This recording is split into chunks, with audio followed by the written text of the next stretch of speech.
In its native Mexico, the poinsettia grows as a large, gangly shrub. You probably wouldn't recognize it seeing it in the wild from what you've seen from greenhouse. This specimen that we have here is probably the closest that you'll see to a poinsettia in its natural growth habit, a large, large specimen. This is not only large, it is very, very old. This particular poinsettia has been saved year after year. It's been grown as a standard, which means it's been trained with a single stem trunk and then allowed to grow into this large bushy top.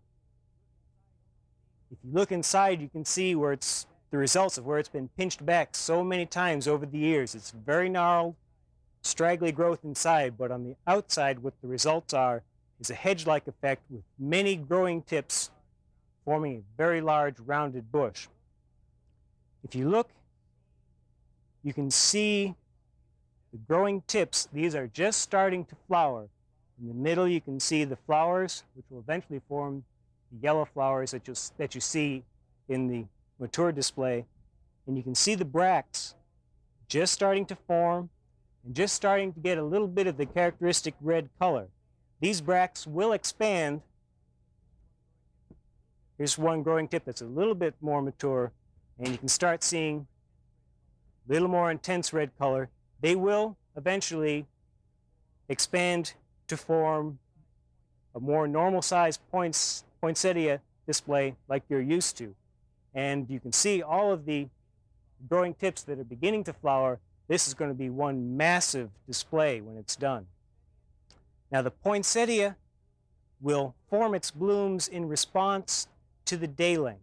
As the days get shorter in the fall, it responds by forming flower buds at the end of whatever growing terminals are growing at that time.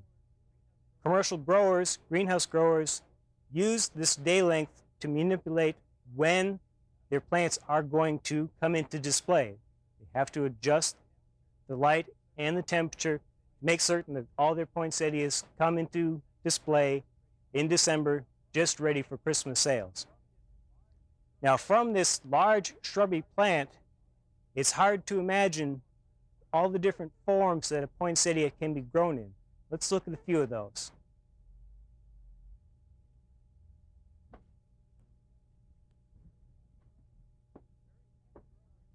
Very few growers have the time and the space to save poinsettias from year to year to make a massive display like that standard poinsettia we just looked at. Fortunately, the poinsettia is very easy to propagate.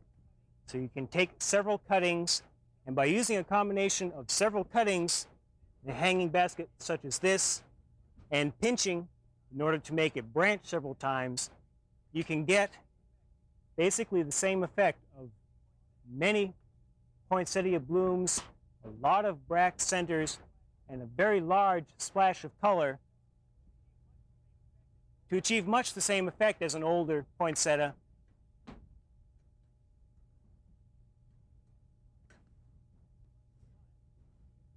But in much less time than I took to get that hung up even. Now I talked about pinching back poinsettias and how easy they were to root from cuttings. Most growers do not propagate their own cuttings, they buy them in. To get a potted poinsettia like you're used to buying, such as this one, there are two basic methods that are used. One is, like this one is, to just plant 3 or more single cuttings in a pot, then just let them grow, and then adjust the light to force them into flowering. This is less trouble, it is an easier method, and it produces a very fine plant. A more time-consuming method is this, which involves several stages of pinching back.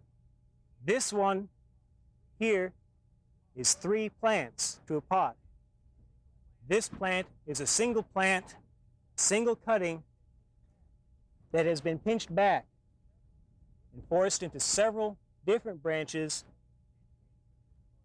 then treated with the short days to force it into bloom. So you can get the same effect by these two different methods. Or using a combination of the methods, using a larger pot, several cuttings combined with pinching, you can get even larger displays, such as this large pot. There's also, many growers are now selling what I think is probably the best way to have poinsettias, are just single small cuttings, generally taken fairly late in the season. Often when you pinch back one of the larger plants, you can take that stem you've pinched out, root it, and then use that to grow a smaller plant like this, which is not very large, fits just right on a desktop for a secretary if you're inclined to buy one for your secretary, which you ought to be.